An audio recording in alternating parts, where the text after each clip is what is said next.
Hey guys, this is Jan again. I'm back with my fantastic filming and video making skills. It's been a few hours since my book has arrived, so I spent, I was in the middle of my work day, but you can imagine how did that end up. So I had a chance to go through the book, enjoy browsing it for the first time, and I was thinking I would tell you a little bit more about what's behind the book, some deeper thoughts on why we did it that way, and so on. So this is the first one, this is the new one. I know that we named the original one The Complete Guide to Truck Modeling, and had that been really complete, there wouldn't be space for making the other one.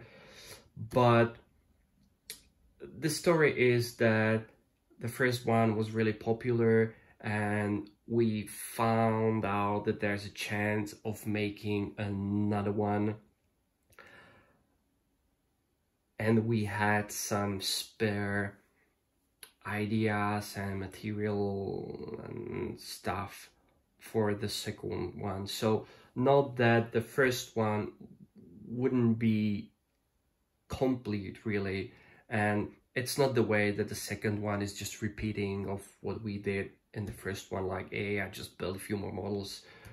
No, the second book is about going deeper in some areas, discussing some aspects of building models, something for which we did not have space in the first one, because obviously the page number is limited.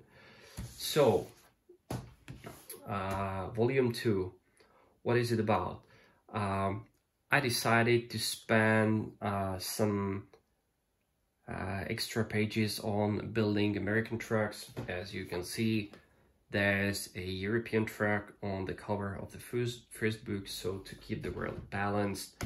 There's a Cannonball American truck on the cover of the second one, and as there were more European trucks in the first one than the American ones, it's a little bit the other way around in case of this book. Not that there wouldn't be anything European, because you can see there's that fire truck, plus there's that F12 Volvo in the second book as well, and there's that Ferguson tractor, which is something in between, because it's being sold and used in Europe, but it was sold as Ford tractor in the United States, so I guess somehow universal. But there's the GMC, there's the 359 P in the second one, and the 350 PIE cab over with a trailer for American stuff. But there's the Schmidt Skirt Insider trailer to represent European trailers. So there's something from both worlds, and if you include the first book, I'm pretty sure that it's balanced and everybody will be happy with it. Now, what's inside the book then? It's got a sort of first half that's theoretical. It contains some general advice, tips on painting and working with photo etch parts, on structure building frames, and also on weathering. That's basically up to, let's say, chapter 6, after which the classic building chapters follow. There are things I didn't want to include in the first book, because you can find a lot about painting models almost everywhere, right? So I was like, let's focus on some more important truck stuff or truck related stuff in the first book. So it was about the kids, then it was about truck design in general, and also about the wiring, which is really essential for building truck models. So I was like, let's do this rather than, you know, talking about paints. But as I had a chance and I've been discussing that with many modelers recently, I said let's go for it and discuss that. It's not super complex or super new, but it's just a summary of how I do it. Another thing that's in there, I mean, of course, it's painting, but also polishing, using all sorts of varnishes, spraying over decals, applying decals, and painting metallic paints, which is quite essential for building American trucks, isn't it? As I wanted to go deeper into weathering, there's also the basics on washes and filters, because they're really essential. It makes sense. It's good to understand that properly and in detail what was the difference and what it does, so that in later chapters I can go through some more advanced weathering, although it's not like super advanced, but somehow standard to what you can see on most armored fighting vehicles being built recently and so on. Then I also wanted to include some about working with full edge parts, because most of you probably know that I'm one of those who stand behind the CTM Tech Truck Model Company, producing, designing photo etch parts. So I wanted to make sure that not only I'm throwing the photo etch parts at you, but you also have all the necessary information about working with it, whatever it needs. I wanted to include a summary of how to build or modify your own frame, because I mean, guys, all of us work with resin caps or want to convert our Italieri AMT, whatever kit. So knowing how to scratch build frame, build your frame rails or cross members, add bolts and nuts or where to find them, I was like, it's fair to include that, because it's really essential and not super complex, but I wouldn't say not easy, but fair to go through and discuss that, you know.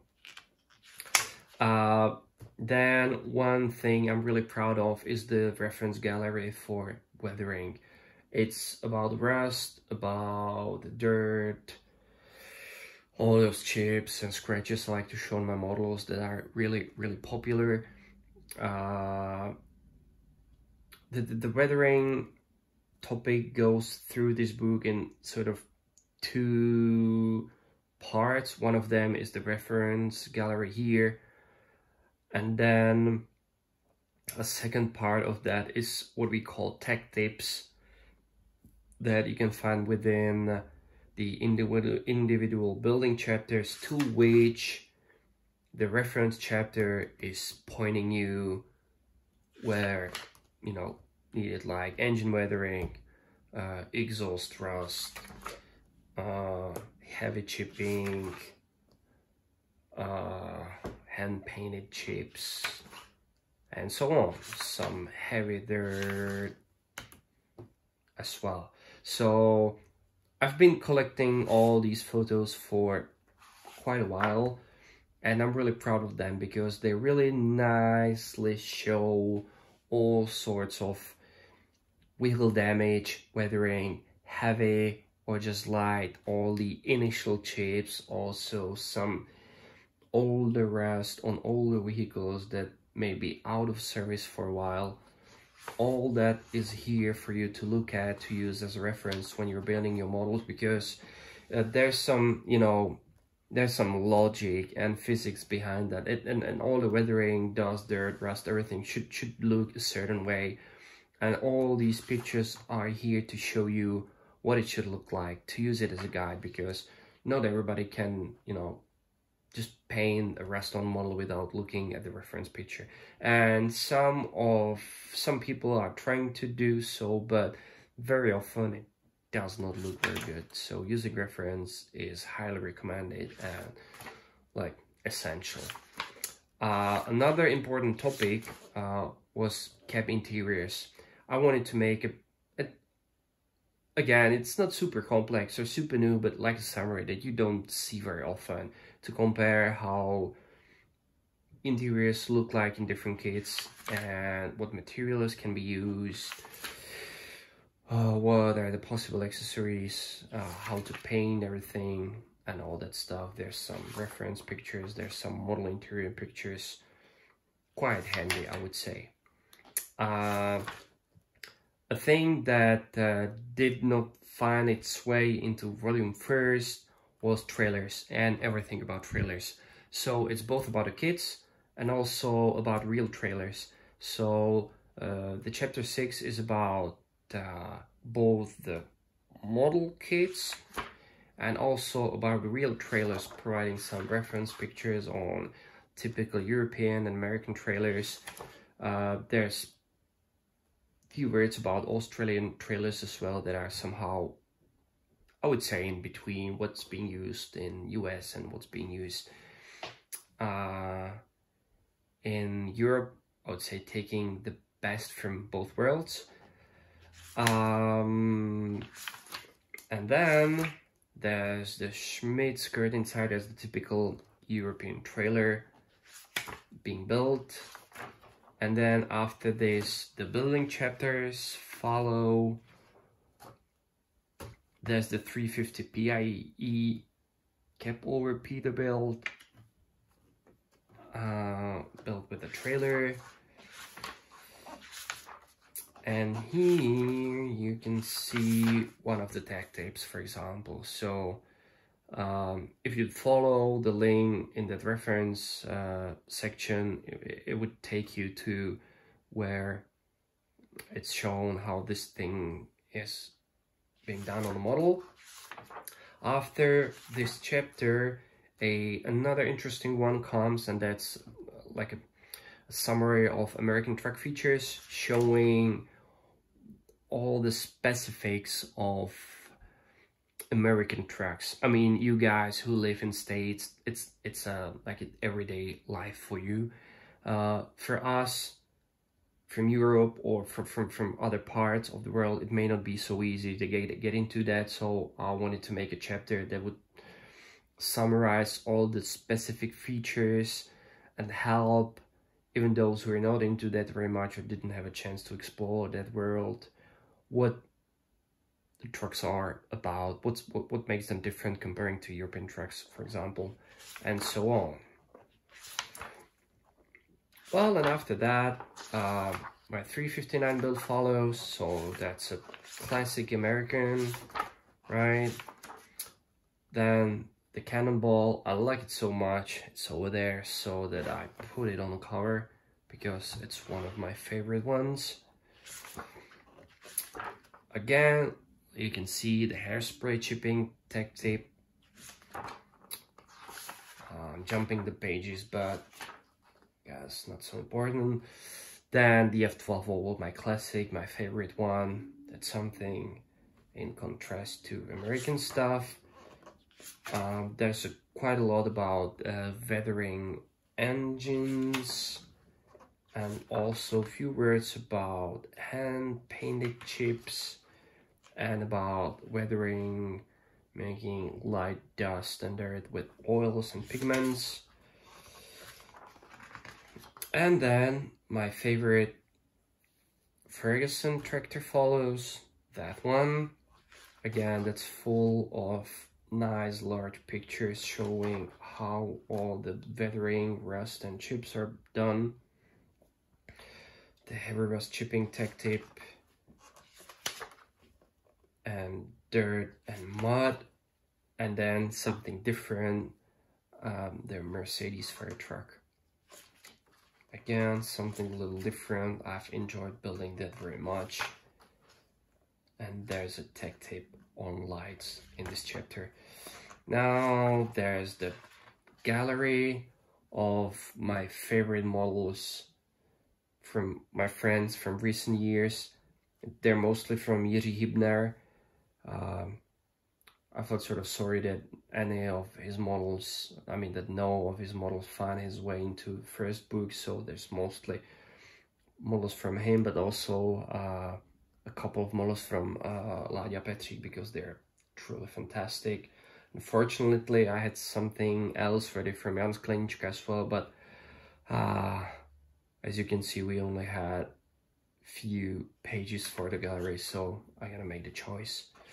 So this is from Jiří, this is from Láďa, another one from Láďa, and then a few more fantastic old American trucks from Jiří. And there we are. This is the volume 2. It's been a long story for me. It's been lots of hard work working with Tony from the publishing company, but I'm really proud of that. I'm really happy how it turned out, and I hope that you guys will like it too. So if you're interested in buying the book, just follow the link here, canfora.se. It's the publisher. He's got a great e-shop and he's selling the book worldwide, so no matter where you're from, you can get it there, right? Have a great day and thanks for watching. Keep building truck models, guys. Cheers.